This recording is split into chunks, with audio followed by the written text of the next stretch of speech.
I was wondering if you could give me an example of some fascinating story related to elections or a challenge which you meet in your electoral projects, electoral life. Yeah, interesting. My electoral life lasts about 30 years now, and I've been very honoured to be involved in elections all around the world in about coming up to 35 countries right now is where I've been working. It all began in Namibia in 1989 when South Africa decided to give up what was known as Southwest Africa to pass it on, if you like, to give it independence, and that became Namibia. And I was involved in the very first elections that took place there. It was a constitutional referendum. And what was thrilling about that is going to a country, again war-torn in some places, and seeing people walk for many, many days just to get to a polling station and queue for many, many hours in that polling station and vote. And some people, of course, all of the people were voting for the very, very first time in their lives, and that was an uplifting experience, I must say. And of course, there have been similar examples in South Africa, quite some time later, but nevertheless, they are thrilling moments. But it's not all thrilling in a nice sense. It can be thrilling in a bad sense. And I can give you two examples from Sierra Leone, where, again, a war-torn country. Elections took place in the early 90s when the rebels in the north were still fighting. And I've seen in a town where I was, a town called Bo, B-O, Bo, there was shelling happening on election day, and the people carried on with their voting. The polling clerks, the precinct workers carried on working throughout this shelling until the shells came so close that they really were in danger of their lives.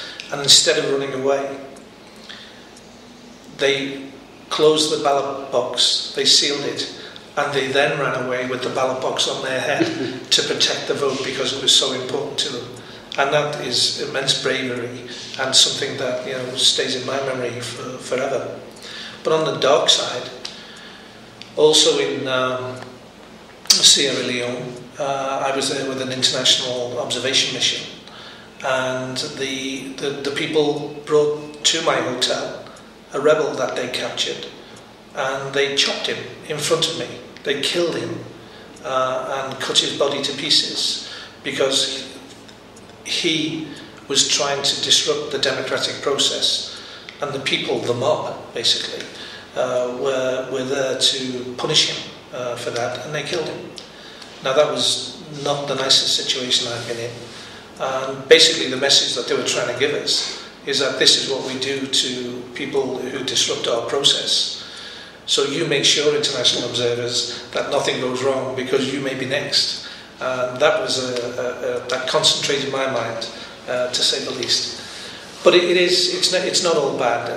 There's some fabulous experiences. And one of the most interesting pieces of election law I've ever seen.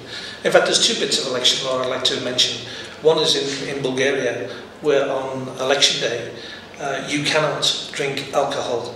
And this does apply in many, many countries, but I was in Bulgaria in the 1990s, and I decided to test that particular element of the law to see whether I could find alcohol on election day.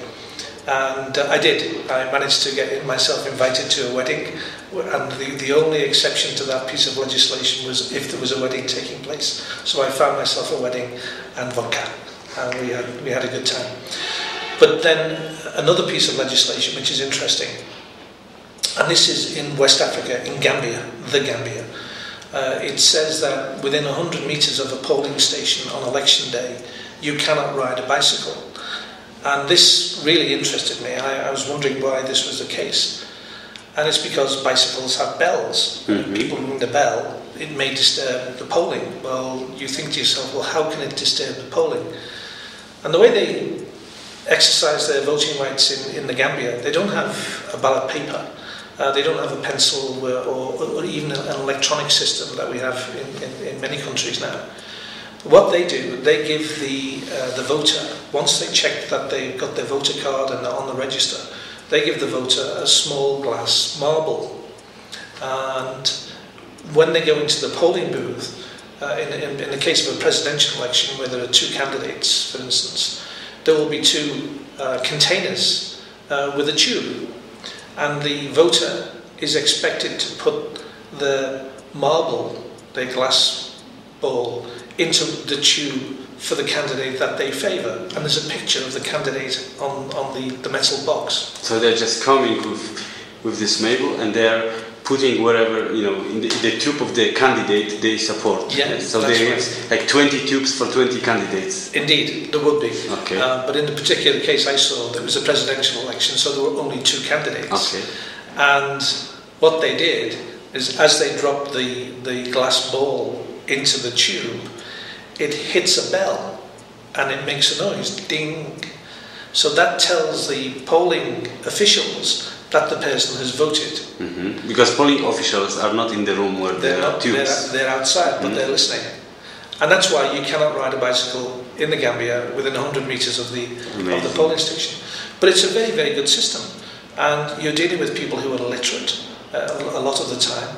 And it's also a very safe system, because if you don't hear the bell, it means they've either put their marble in the pocket and they're going to sell their vote, perhaps, or they put their marble in the pocket by mistake. How do they count it? Can you? Yes, I can. And again, I was. So it was a very, very simple voting system. And then they were asking us to make recommendations onto how to improve their system. Well, it was a very good system. And it got even better, because when they counted the votes, the way we take many hours to count pieces of paper or whatever it might be to enable us to announce the result of an election, they had a system whereby they had large wooden trays with indentations in the trays, and all they did was open the ballot box, throw these glass balls onto these trays, and once every one of the indentations is full, you knew that that candidate had 1,000 votes, because there was 1,000 indentations on this particular board. But then they had smaller boards for 500s and smaller boards for 100s, and they're asking me to make recommendations on improving their system when it was absolutely perfect for this particular country. And instead of taking hours to deal with the counting of the votes was done in minutes, because it's just so simple. You just throw the balls onto the indentations, and then you have, you know, the result.